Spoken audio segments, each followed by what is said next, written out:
हैं जब चुनाव होता है। जब अटल जी की सरकार थी तब भी हमारे मैनिफेस्टो में रहता था राम मंदिर, तब भी रहता था 370, तब भी रहता था यूसीसी।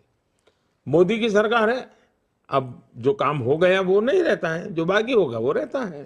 तुम जब कहते हैं कैसा लगता है? न हम इस्लाम के विरोधी हैं, न हम मुसलमान के विरोधी हैं, हमारा ये काम ही नहीं है।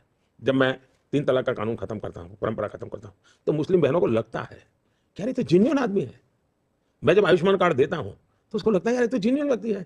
मैं कोविड का वैक्सीन देता हूँ तो उसको लगता है यार ये तो जेन्युइन आदमी, हमारे साथ तो कोई भेद ही नहीं कर रहा है। और मैंने जब दिवाली का बीजेपी के कार्यालय में गेट टुगेदर था, मैंने डीप फेक पर लंबा भाषण किया था। सही बात। मैंने जानबूझ करके किया था उस दिन, और मीडिया को ये मैंने कहा था इस बहुत बड़ा संकट में देख रहा हूँ। मैंने मेरी G20 समिट में सबने चिंता व्यक्त की थी, हमारा वीडियो कॉन्फ्रेंस पे समिट था, उसमें मैंने कहा ये सब कह रहे हैं सॉल्यूशन पर, मैंने उनको एक सॉल्यूशन दिया। मैंने कहा हर एक के ऊपर एक मैसेज पहले आना चाहिए, ये AI जनरेटेड कंटेंट है, आप उसको उस रूप से देखिए, ये उस पर स्टैट्यूटरी वार्निंग आना ही चाहिए, कोने में नहीं, मेन आना चाहिए। जैसे आप लोग नहीं कभी चलाते फर्स्ट है किसी न्यूज़ के तो आपके बीच में चलती पड़ती, हाँ वाटरमार्क चलता है ना, वैसा वाटरमार्क रहना चाहिए। मेरा जीवन ही इसके लिए है, सवाल सोच का नहीं है। मैं चाहता हूं कि जो भी भारत को प्यार करता है, उसकी चमड़ी का रंग कोई भी हो, जो भी भारत को प्यार करता है वो भारत पर गर्व करे, और आन बान शान के साथ गर्व करे, और समझ करके करे, आंख बंद करके करे, मेरी अपेक्षा नहीं है। और मैं हिंदुओं तक सीमित रह करके इतने बड़े महान देश को अन्याय करना नहीं चाहता, वो तो पाप होगा। अगर मैं सिर्फ हिंदुओं में ये भाव भरूं तो मैं पाप कर रहा हूं। मुझे तो भारत को प्यार करने वाला दुनिया के किसी भी भूभाग में पैदा क्यों ना हुआ हो, वो मेरे भारत को प्यार करता है और मेरे भारत के लिए गौरव गान करे, वो तो मैं बड़ी दुनिया में, आपने देखा होगा महात्मा गांधी के 150 साल हुए, 50 साल भी हुए थे, 100 साल भी हुए थे, इस दुनिया को पता तक नहीं चला। मैंने महात्मा गांधी जी का सबसे प्रिय भजन वैष्णव भजन मैंने तय किया कि दुनिया के 150 देशों में वहां के टॉप मोस्ट कलाकारों से ये होना चाहिए, और किया। दुनिया के 150 देशों के टॉप मोस्ट कलाकारों ने एक गुजराती भजन, महात्मा गांधी का प्रिय भजन, सारी दुनिया ने गाया। मैं मेरे देश के गौरव के लिए दुनिया को जोड़ना चाहता हूं।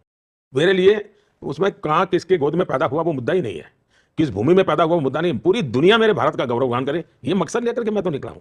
मेरा तो कमिटमेंट है ये, जीता भी तो इसी के लिए हूं।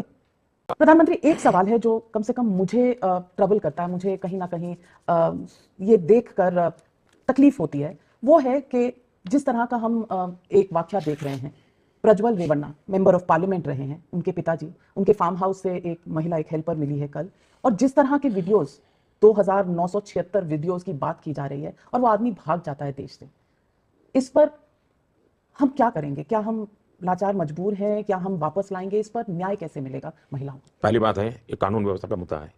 अगर बंगाल में इस प्रकार का घटना होती तो बंगाल की सरकार जिम्मेवार है, गुजरात में होती है तो गुजरात की समाज जिम्मेवार है, आंध्र में होती तो आंध्र की सरकार, तेलंगाना में तो, कर्नाटका में होता कर्नाटका की सरकार जिम्मेवार है कदम लेने के लिए। दूसरा, as far as Modi is concern, as far as BJP is concern, as far as our constitution is concern, मेरा साफ मत है कि ऐसे अत्याचारियों को जरा भी बख्शा नहीं जाना चाहिए, कठोर से कठोर सजा होनी चाहिए, और जो भी कानूनी रास्ते हो उनका भरपूर इस्तेमाल करना चाहिए। लेकिन तो कुछ बताइए। और आप बार बार अपनी रैलीज में कहते थे कुछ बड़े फैसले आने वाले हैं, तो जनता एकदम दिल थाम के बैठी है कि क्या फैसले आने वाले हैं। छोटा सा ट्रेलर अगर मैं आपको बताता हूँ। एक तो ये मेरा यानी स्वभाव से मैं बहुत एडवांस प्लानिंग का मेरा नेचर है, मैं बहुत यानी इसे गॉड गिफ्टेड मेरा सॉफ्टवेयर ऐसा शायद बना हुआ है, तो मैं बहुत एडवांस में सोचता हूँ।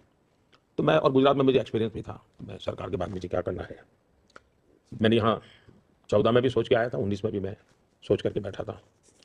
देखिए हमने जो काम किए हैं, आप मेरा पहले का देखेंगे तो आपको पता चलेगा। 3 तलाक पर जो हमने जो कानून बना था पहले कर दिया, आर्टिकल 370 हटाने का काम हमने कर दिया, शुरू में ही कर दिया। यानी बड़ी समस्याओं से निपटना, उसको पूरा करना, ये मेरे नेचर में है।